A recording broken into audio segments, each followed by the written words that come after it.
What's up, Grappler fans? I've been driving this 1993 Toyota pickup back and forth to work about 100 miles a day for the last 9 months or so, and it's been a pretty solid little rig.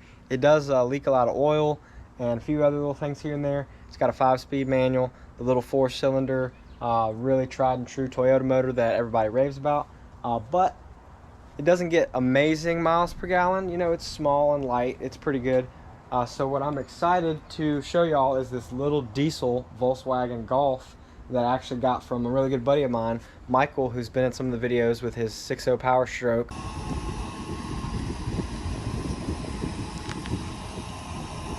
So he's a big car guy, really into, you know, the little details. He's taken really good care of his 6.0 and kept that thing running. He actually drove it up to Alaska.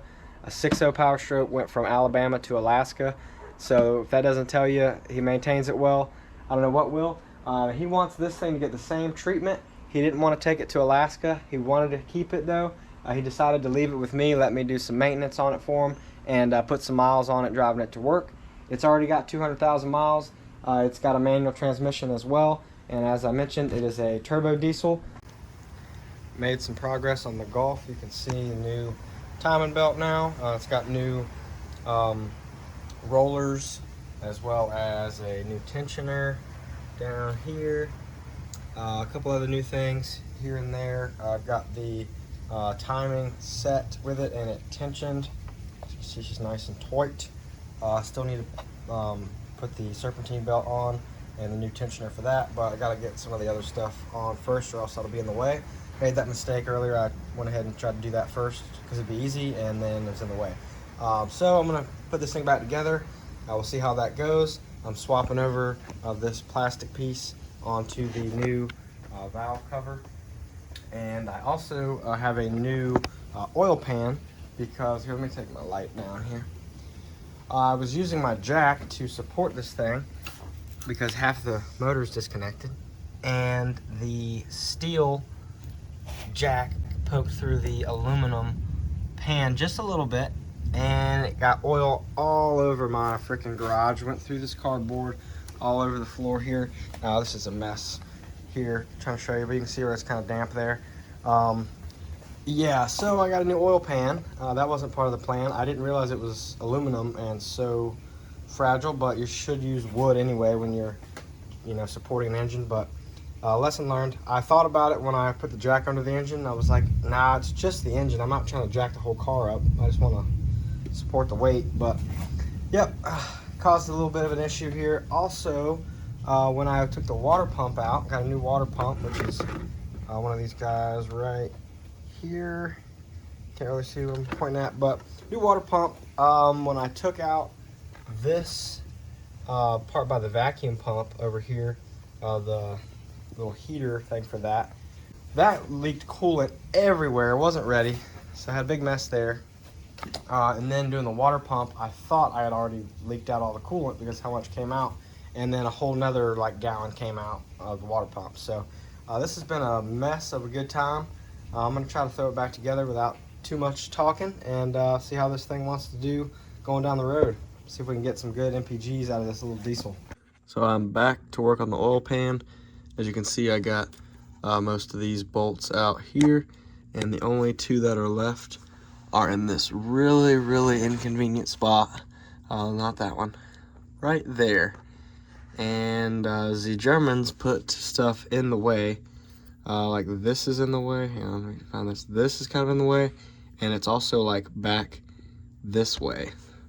As you can see, I'm having to like do a weird angle to even look at it, whereas that one was more straight on. So I got two like that. Wish me luck. It's not going that well. Also, here's a look at my crack that I put in the oil pan. You can see where it's still kind of dripping oil. So hopefully I can get that off of there, and we can get this thing back on the road. This is one way to change your oil. Not really what I would recommend, but it'll get the job done.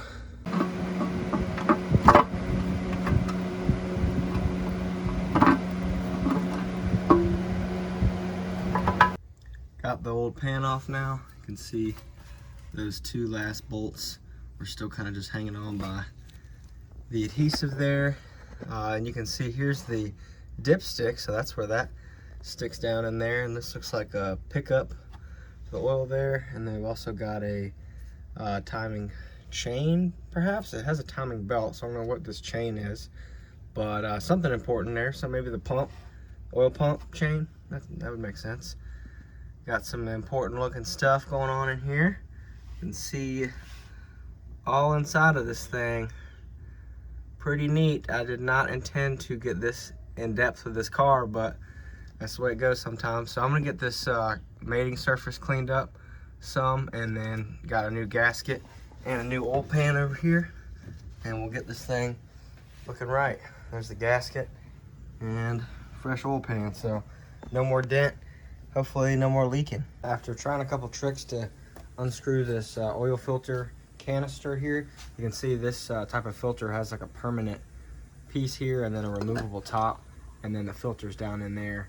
Instead of being like a metal filter that you just throw away, it's a paper filter you throw away, and then you put the casing back on it. So I got this plier type oil filter removal tool, and that was able to open that up. I could not get any kind of traditional oil filter thing on it. Topped off the oil with this AMSOIL European synthetic. Michael, who owns this car still and is letting me use it, is an AMSOIL dealer, and he wanted AMSOIL in it, so he sent some to me. I'm going to end up working out all the maintenance stuff with him, make sure I do exactly what he wants to keep this car ready for him when he gets done with his tour of duty that has got him far away right now. So I'm going to try to keep this thing tip-top shape for him and stop poking holes in oil pans and important things like that. So hopefully this thing will be in even better shape by the time I give it back to him, clean up a few little things here and there. It's got some dents and stuff. We'll see if we can't improve it some without getting too crazy. Like right now he's got the headlights held in with some rags because they're really jiggly, so we'll just try to get it a little bit nicer for him over time. Next thing I'm going to address is the coolant, since all of it came out when I took the water pump out, and little heater element over there. So we've got this European German letter coolant stuff. It's concentrated, so I got to dilute it with distilled water. Got some of that, so I'm gonna end up filling this up and kind of letting it flow down in, and then just keep checking it, topping it off, and letting all the air get out of it. And hopefully after that we should be good to start this thing up and make sure all the timing and everything is still perfect. We'll see. This thing was completely taken apart right here, and it's been sitting here waiting, the last couple things. It seems like every part on here is a special tool required item, so everything I try to take off I've had to buy a tool for. So it's been fun, but I'm ready to see this thing go down the road. This is a little straight piped diesel, and I'm super excited to drive it. Hear the little turbo spooling up, so I'm gonna get this thing finished up and we'll go from there.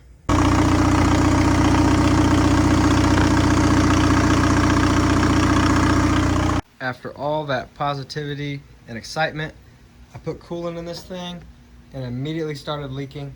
I thought maybe it was just overflowing because I was putting a lot in and trying to get it to go down in there.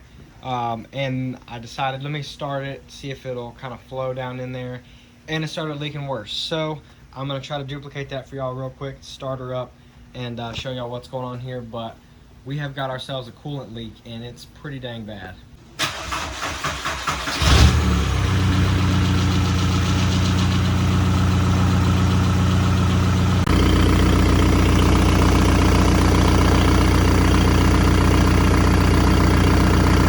Alright guys, so now that I gotta take this thing apart again, as far as I can tell, I have to redo most of the work that I've done to get back to this water pump that's down in here underneath this timing belt cover.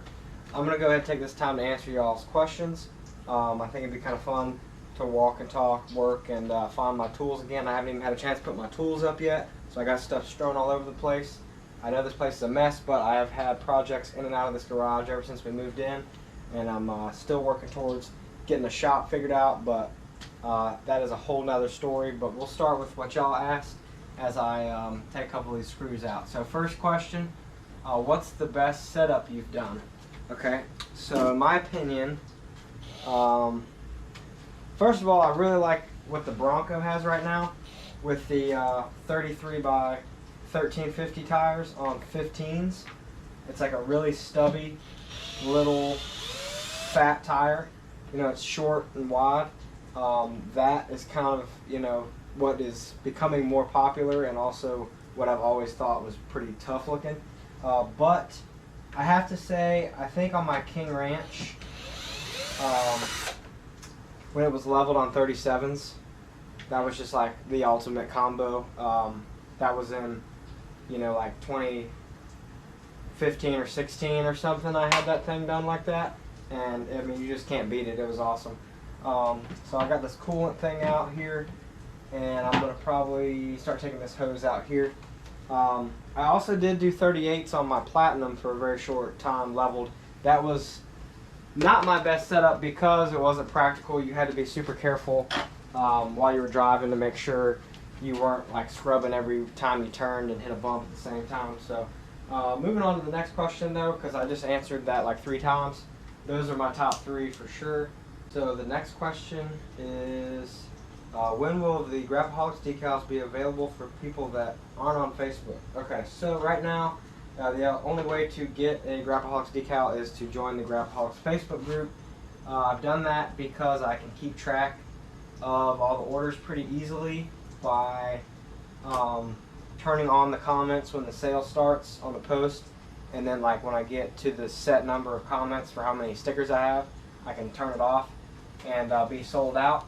I am working towards the Grapplaholics website though, but I'm trying to get my shirts and everything together first, so I don't have a website that only has stickers. So to answer that, hopefully within 6 months I'll have a website going. I mean, that'd be awesome. We'll see what happens. Alright, next question. Why don't I get posted? I get that a lot. I know I have so many people sending me pictures. I kind of just sort through what I think is going to do well, and sometimes I'll save something on my phone and then I still forget to post it. So it's nothing personal if I don't post you. I may post you later on. It's just, you know, kind of keep sending it, keep being polite, and keep tagging me and stuff, and being active on Facebook and everything, and you'll get my attention. A lot of people talking about how they're on back order. I need to talk to Nitto about that, see if I can get some insight on that for y'all, and maybe do a video just about like what I can find out about why it's so hard to get mud graps right now. I'm going to switch to taking this power steering reservoir out of the way, because that's going to be a little bit easier. So I'm going to grab a different tool for that. But while I do that, I'll try to answer another question. How many miles can you get out of them? So I'm assuming you're talking about mud grapplers specifically. In my experience, the main thing with mud grapplers is driving kind of like a grandpa a little bit will help. Also, rotating them, you know, like every oil change is a solid, you know, way to keep them nice and even and round. They're not going to last as long as an all-terrain tire. They're just not. But you know, you see 40,000 miles out of them sometimes. It just kind of depends on what you have. If you've got a Toyota Tacoma, they're going to last longer than if you've got a Cummins that you're pulling trailers with all the time. But on the other hand, I mean, can you think of another tire with the tread that spaced out, that aggressive, that is so like evenly, you know, smooth and even wearing? I can't. I think they ride great considering how aggressive they are. If you want your tires to last forever, then don't get mud tires and drive on the highway. But I personally like to have mud tires on the highway. That's just kind of the way I decided to live my life. It's a little bit expensive, but you know, it's a lot of fun. It looks good. Someone asked, do you think Nitto will make 31 by 10.5 inch mud tires for trucks? 31 by 10.5 for 15-inch wheels. Mud tires, maybe. Like, I think you can get trail grapplers pretty small. I put trail grapplers on my wife's old Ford Escape, which was like basically the size of this Golf, but a little taller. So they have some sizes out there, but as far as for mud grapplers, I doubt it. They're already like having a hard time, you know, making the sizes that we want. Everybody's buying them, and they're out of stock. So I don't think they're gonna go smaller with the mud grapplers specifically, but maybe ridge grapplers and stuff like that, you can get them. One thing that's cool I'll mention about that is you can also get trail grapplers for side-by-sides in like a 30-inch tire. It looks just like a normal trail grappler pretty much, and that's a really cool setup with, you know, some nice 15-inch wheels or whatever on your side-by-side. It's not going to be like a super mudder, but it'll ride great and be better than stock in my opinion. What else we got? Okay, someone said, what's the best Bubba setup to you? So this one's a little different than earlier. This isn't what I've done, but what I think is the best Bubba setup. And in my opinion, basically the smaller the wheel and the bigger the tire you can get, the better. If you have like a 16 or 15-inch wheel with like 40s, that's the ultimate Bubba to me. I think like a HD Duramax or something, like an older Cat Eye or something like that that has, you know, like the work truck small wheels. Something like that would look really cool on 38s or 37s or something. 20s and 40s is really cool too, but I think little wheels, like maybe 17s and 40s, is the ultimate Bubba setup. But it's got to be factory wheels for whatever brand the truck is. You know, Ford, Chevy, Dodge. Stock, little wheels, skinny, big old tall tires. Even if the tires are skinny, just nice and tall. I think that's the ultimate Bubba setup. I'm running out of things I can do with like while talking here. I guess I can actually pull this out of here, but I only have like one more question, I think. So let me go ahead and get that out, and then I'll just kind of finish this up. Do they ride really rough? Yeah, that kind of ties into what I was saying before. Yes, they're mud tires, but they are so round and smooth. In my opinion, for what a mud tire is, the mud grapplers specifically are pretty dang smooth, especially if your balance is right and your alignment's good, you're not wearing them out. But brand new, like the way they come, you can slap them on and they are smooth. You may feel at like 2 miles an hour when you come up to a stop sign, them kind of shudder a little because you're on the tip of each piece of tread. But as soon as you start moving, you really don't feel the tread at all, but you're all going to hear it. So no, they do not ride really rough. The more I mess with this thing, the more I realize how much I really don't want to have to do this again. This was such a pain to do, this whole timing belt process, and I was kind of hopeful that maybe I could still get to the water pump without doing everything, and now I realize there's a pretty serious metal cover that is behind the crank down there. I can't remember. I can't look at it right now, but one of the main components is in the way of this cover that is in the way of the water pump, and I'm definitely going to have to pretty much do everything over again, so that's super annoying. But I did find some more questions. I'll let y'all know real quick while I try to keep working. I keep getting distracted by these questions. But someone asked, will you buy another 6.7? Well, I currently have the 2016 6.7 Power Stroke that I bought wrecked from Copart that I want to use for my 1967 Ford Crew Cab F250.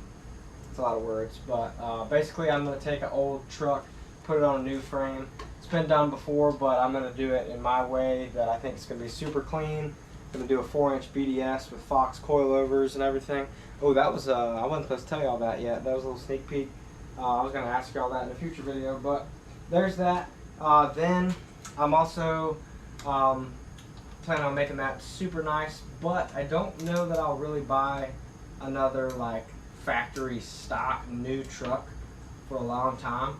I've kind of got to the point after having my couple 6.7s that I've had, I'd rather use that engine and build my own kind of truck that I like because there's just so many of them.